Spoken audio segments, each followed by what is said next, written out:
Sir చూసుకుంటే ఇప్పుడు మిథున్ రెడ్డికి కూడా లిక్కర్ స్కామ్ కేసులో బెయిల్ వచ్చేసింది. సో అసలు ఇలా బెయిల్ రావడం పట్ల ఈ కేసు ఉంటుందా ఉండదా అనే అనుమానాలు అయితే వ్యక్తమవుతున్నాయి. అసలు ఈ కేసు గురించి మనం ఏమనుకోవాలి సార్? ఇది టోటల్ గా ఆరోపణలు లేదు. ఆరోపణలు ఏముంది, అలవోకగా ఆరోపణలు చేసే అలవాటు అయిపోయింది మన రాజకీయాల్లో. ఏ పార్టీ అధికారులు అలవోకగా ఆరోపణలు వేరు, ఆ దాని నిర్ధారణ వేరు. ఇప్పుడు మిథున్ రెడ్డిని అరెస్ట్ చేశారు, ఓకే.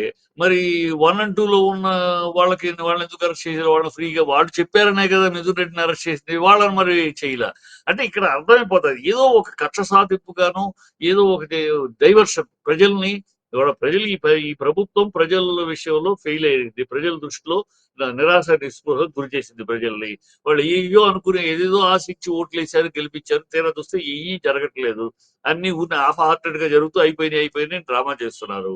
ఇక అది ఈ ప్రజల నిరాశ నిస్పృహలు వీటి మీద ప్రజల దృష్టి పడకుండా ఉండటం కోసం డైవర్షన్ తప్పితే పోట్లేదు. ఇప్పుడు లిక్కర్ స్కామ్ 3,500 ఎవరు చూసారా మరి రిపోర్టు? ఊనే పుట్టించేస్తారు. 3,500 కోట్లు ఉందట, వాళ్ళు ఇచ్చారు. ఆ రిపోర్ట్ ఎవడో చదవాలి. ఆ రిపోర్టు కోర్టులో ఉంటది. ఆ రిపోర్ట్ ఏం బహిర్గతం చేయరు. అది కోర్టులో ఉన్నప్పుడు బహిర్గతం చేయకూడదు, చెయ్యరు.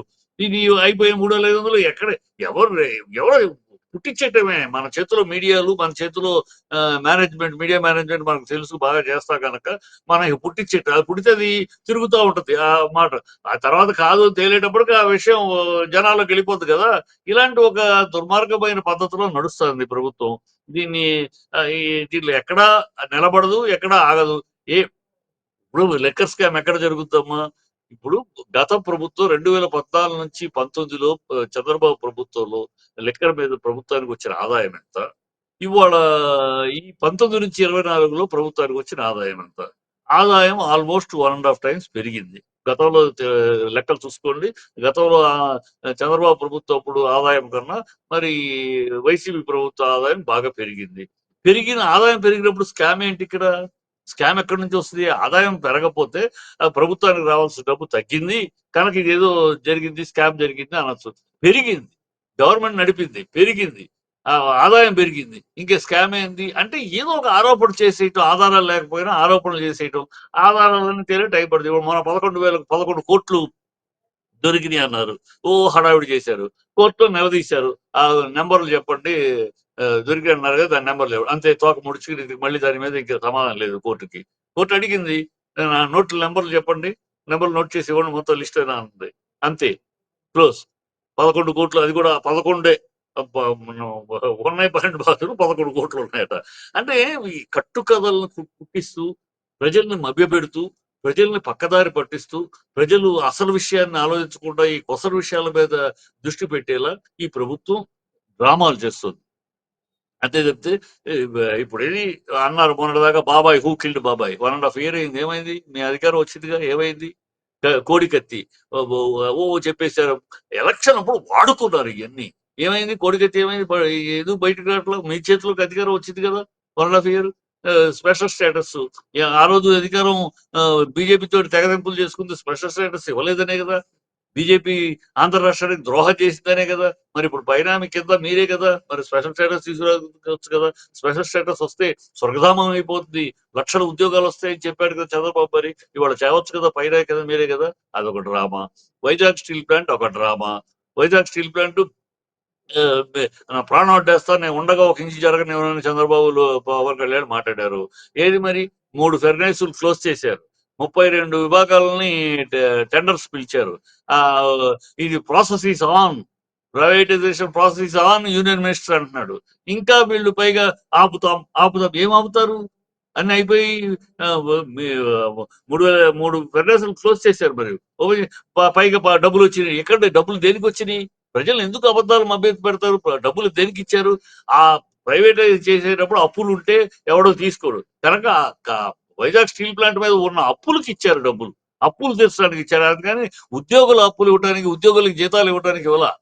ఇది ప్రజలకి వివరాలు తెలియకుండా ఊరినే డ్రామా. మన చేతుల్లో మీడియా ఉంది, మన చేతుల్లో 4 ఛానళ్ళు, 4 పేపర్లు ఒక అబద్ధాన్ని పట్ట చేసేస్తా ఉంటే ప్రజలు తర్వాత తేలిన తర్వాత ముందు వెళ్ళిపోతుంది కదా మెసేజ్.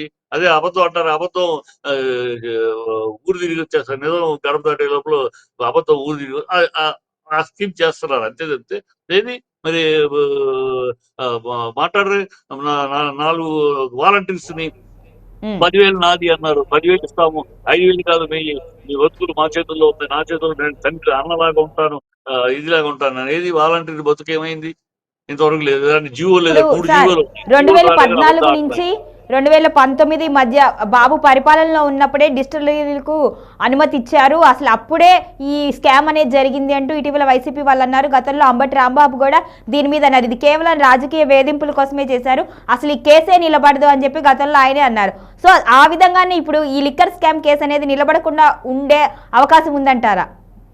నిలబడదమ్మా, ఇది నిలబడదు. ఏమే ఇప్పుడు సంబంధం ఏదో మనం కలపాలంటే ఆ బొట్టుని ఆ చుక్కని ఈ చుక్కని కలిపేది చెప్పడం తప్పితే నిలబడటానికి ఎక్కడ ఆస్కారం లేదు. 3,500 అని ఎవడు చెప్పాడు? 3,500 వీళ్ళుగా పుట్టిస్తున్నారు. 3,500 ఛార్జ్ షీట్లు వేశారట. ఎవడో చదవడు. ఛార్జ్ షీట్ ఎవరు వీళ్ళకి బహిర్గతం చేయరు. కోర్టులో ఉంది అది. అవన్నీ చూడబట్టే బెయిల్ ఇస్తున్నారు. ఇవన్నీ ఆధారాలు లేకుండా కోర్టు కళ్ళు మూసుకుని ఉండదు కదా. కోర్టుకు రాజకీయాల సంబంధం లేదు కదా. వాళ్ళ అధికారంలో చంద్రబాబు నాయుడు కానీ చంద్రబాబు చెప్పింది మాటకు తాళం వేయాలని ఆయన పత్రికలు వేస్తే, ఆయన మీడియా ఆయనకు తాళం వేస్తే, అంతే తప్పితే కోర్టులు ఇవ్వవు కదా. కోర్టులు చూస్తాయి కదా అన్ని. అది ఊరిని డ్రామాలు జరుగుతున్నాయి. ఒక్కటి సజావుగా జరగట్లా.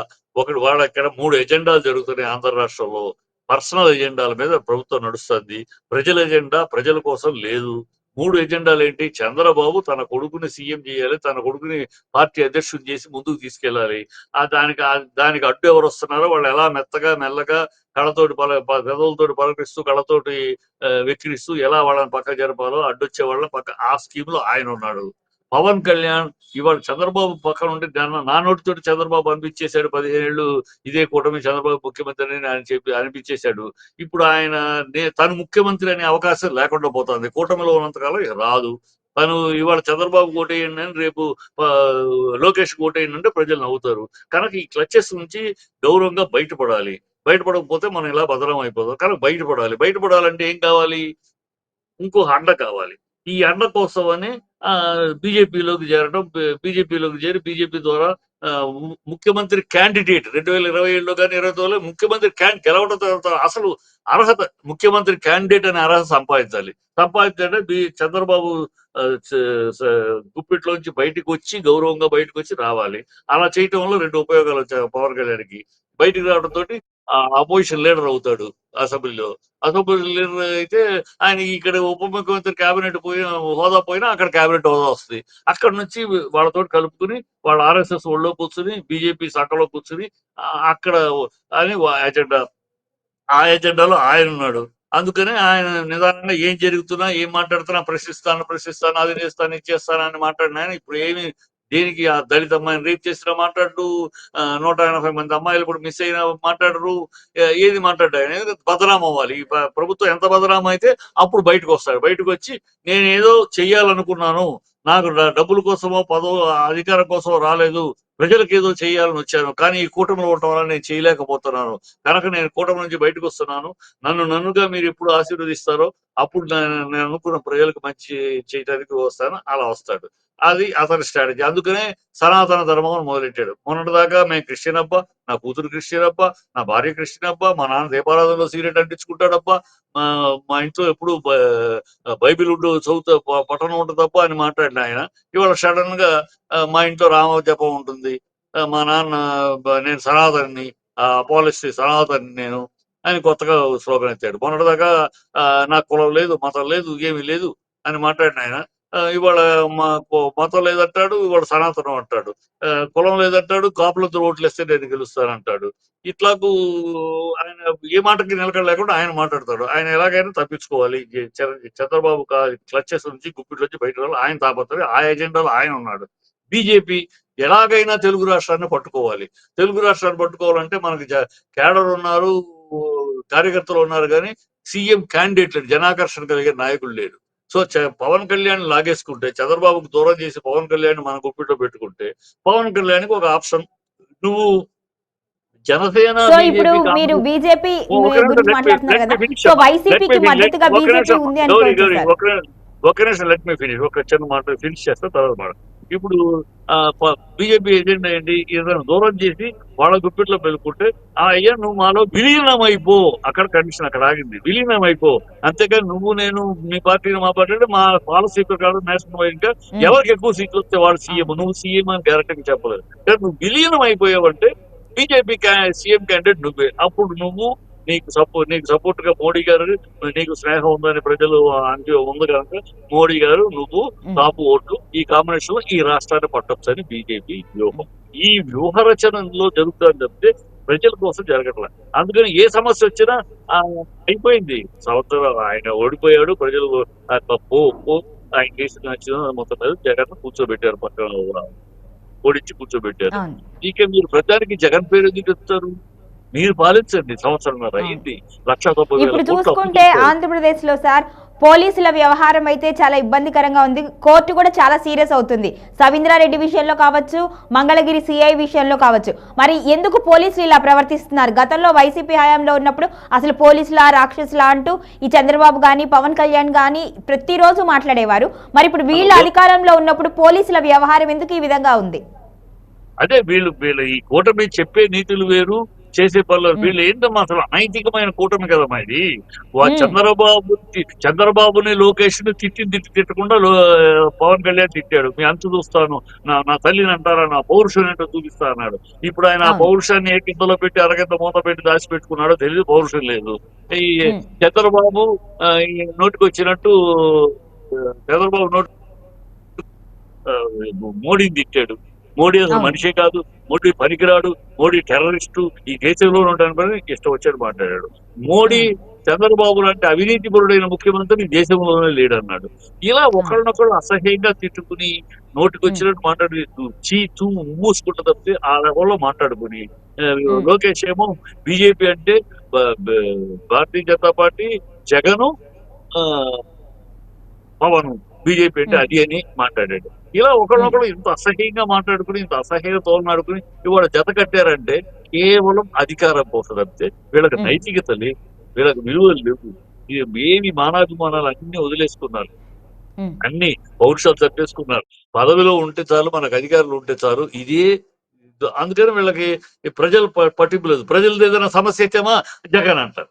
ఎన్నికల్లో ఎటువంటి తప్పు వైసీపీ వచ్చినా మన బీజేపీకి సపోర్ట్ చేసింది కదా సార్. సో ఈ నేపథ్యంలో చూసుకుంటే బీజేపీ వెనకాల వైసీపీ వెనకాల బీజేపీ ఉంది అనుకోవచ్చా సార్? అసలు చాలా పొరపాటు. వీళ్ళకి ఊడటము అతుక్కుంటాం, వీళ్ళ కూటమికి అలవాటమ్మా. ఉమ్, జగన్ ఎప్పుడు ఓడినా గెలిచినా నేను ఒంటరిగానే వస్తాను, ఒంటరిగానే ఉమ్, ఉన్నాడు, ఒంటరిగానే ఉన్నాడు. బీజేపీ నువ్వు అధికారంలో ఉన్నావు, పైన మీరు ఉన్నారు. బీజేపీ తోటి వైసీపీ ఏంటి పిచ్చి మాటలు కావు, అర్ధరహితమైన ఉమ్, వాడు. చిన్నపిల్లాడికి చెప్పి నవ్వుతాడు ఏం మాటలని. ఉమ్, మీరు అధికారంలో ఉన్నారు, మీరు కలిసి పోటీ చేశారు, అధికారంలో ఉన్నారు. బీజేపీ వైసీపీకి సపోర్ట్ చేస్తుంది. వైసీపీకి ఎందుకు, ఉమ్, బీజేపీ ఎందుకు వైసీపీ సపోర్ట్ చేస్తుంది? బీజేపీకి ఉమ్, ఆ సీన్ లేదే. వైసీపీ బీజేపీకి తోటి ఎందుకు కలుస్తుంది ఇంతవరకు? ఉమ్, పోయినసారి అలాగైతే పోయినసారి కలిసి అసలు ఇక్కడమే లేదు. ఉమ్, బీజేపీ నుంచి ఆఫర్ వచ్చింది కదా వైసీపీకి, వస్తే నో, ఒంటరిగానే వెళ్తాను, ఒంటరిగానే పోరాడతాను, నాకు ఈ కూటములు వద్దు, ఈ కూటమి ఉమ్, వద్దని అలాగే ఇప్పటికి అధికారంలో ఉండేవాడు ఉమ్, జగన్. వీళ్ళ కూడా ఫలించేది కదా. వీళ్ళు ముగ్గురు కలవబట్టి ఒకళ్ళ పుదాల మీద ఒకళ్ళు వేసుకుని, ఒకళ్ళు ఎత్తు ఒకళ్ళు చూసుకుని ఓట్లు ఏమొచ్చింది షేరు 6% జగన్ కిను, 1% బీజేపీకి. వాళ్ళకి ఏం అవును. రాలా. కాంబినేషన్ లో ఒక పర్మిటేషన్ కాంబినేషన్ లో అక్కడ అధికారంలోకి వచ్చారు తప్పితే అవును. వాళ్ళకేం కానీ ఇది ఒక అనైతికమైన కూటమి. వీళ్ళు ఇలాగే ఉంటారు, ఇలాగే మాట్లాడతారు. ప్రజలు ఇవాళ ఏం చేయలేరు, ఎందుకంటే అయిపోయింది. తప్పు ఒప్పో ఉమ్, నమ్మేశాం, వీళ్ళు నమ్మి వేసేసాం. ఇక ఏం చేయలేము, కాన్స్టిట్యూషన్ ప్రకారం ఏం కుదరదు. ఇక వాళ్ళు కూడా అట్లా విచ్చలవిడిగా ఉన్నారు, ఏం చేయలేము, వాళ్ళు ఏం మనం బేకలేరు, మన ఇష్టం. ఈయన సీఎం గా వీటిని తీసుకెళ్లాలి, లోకేష్ ని ఆయన తపన. నేను సీఎం క్యాండిడేట్ గా ఎస్టాబ్లిష్ అవ్వాలి అనే ఆంధ్ర రాష్ట్రాన్ని ఎవరైనా పట్టుకోవాలి, ఉమ్, తెలుగు రాష్ట్రాల్లో ఒక రాష్ట్రం పట్టు బీజేపీ. ఈ తపన, ఈ గొడవ తప్పితే ప్రజల విషయం కానీ ప్రజలకు చెప్పడం లేదు. ఉమ్, పొద్దున్న ఇస్తే వాళ్ళ పేపర్లు, వాళ్ళ మీడియా, వాళ్ళ నాయకులు జగన్ ఉమ్, జగన్ జగన్ జగన్ జగన్ చెప్పడం తప్పితే ప్రజలు చెప్పం ఉమ్, లేదు. ప్రజల తరపున మనం ఇన్ని మాట్లాడామే, ఇన్ని ప్రామిస్‌లు చేశామే, ప్రజలు ఫ్రీ గ్యాస్ అన్నామే, ఫ్రీ గ్యాస్ అని డబ్బులు కట్టండి తర్వాత ప్రభుత్వం ఇస్తది అంటారు. ఇది ఫ్రీ గ్యాస్ అంటారా ఓకే. దీన్ని? 18 సో 18 నిండిన అమ్మాయికి 1500 అన్నామే, ఒక పైసా ఇవ్వలేదే. అవును. ఫీజు రీయింబర్స్‌మెంట్ విద్యార్థులకు ఇవ్వలేదే, సంవత్సరంన్నరైతే ఇవ్వలేదే. ఉమ్, నిరుద్యోగ భృతి ఇవ్వలేదే. ఇయన్నీ ప్రజల్ని అడుగుతున్నారు ఎక్కడికక్కడ. అవును. ఆయనేమో అన్నీ అయిపోయినాయి. మేము ఆహ్, నాలుగు కోస్తామంటాడాయన. ఏమైపోయినియి? అని ఉమ్, డ్రామా దాన్ని వాళ్ళ పేపర్‌లో అయిపోయినియి. వార్నింగ్ ఇచ్చేసారు చంద్రబాబు ఓకే. అని వాళ్ళ పేపర్‌లో భజన చేస్తాయి. ఈ భజన చేయించుకోవటము, డ్రామాలు ఆడటము, అబద్ధాలు ఆడబోత, అవినీతి అవినీతి విచ్చలవిడిగా ఉంది ఇవాళ. ఒక్క పని, ఓకే. ఒక్క పని అవి డబ్బులు ముట్టకుండా ఎవ్వడూ పని చేయట్లేదు. అంత అవినీతి అంత విచ్చలవిడిగా ఉంది. బీభత్సంగా ఉంది అవినీతి కూడా ఆంధ్ర ఉమ్, రాష్ట్రంలో. ఏ పనికైనా సరే ఎంత ఆ లెక్కలు తయారైపోయింది. అవును. అడిగేవాడు లేడు. అడిగే నాథుడు లేడు. చంద్రబాబు అడిగే పరిస్థితిలో లేడు. వైసీ ఉమ్, ఇప్పుడు మనం కొట్టుకుంటున్నారు కదా తెలుగుదేశం వాళ్ళు, జనసేన వాళ్ళు. జనసేన వాళ్ళు మాకు మా మా మా మా పనులేమి చేయట్లేదు. మాకే ఏ పని చేయట్లేదని వాళ్ళే అవును. అంటున్నారు కూడా. ఇలా ఉంది. ఇంత అస్తవ్యస్తంగా ఉంది. కేవలం అవును. అందుకు ఎందుకుందంటే వాళ్ళకి ఇయన్నీ ఎక్కట్లా. వాళ్ళకి కావాల్సింది ఫ్యూచర్.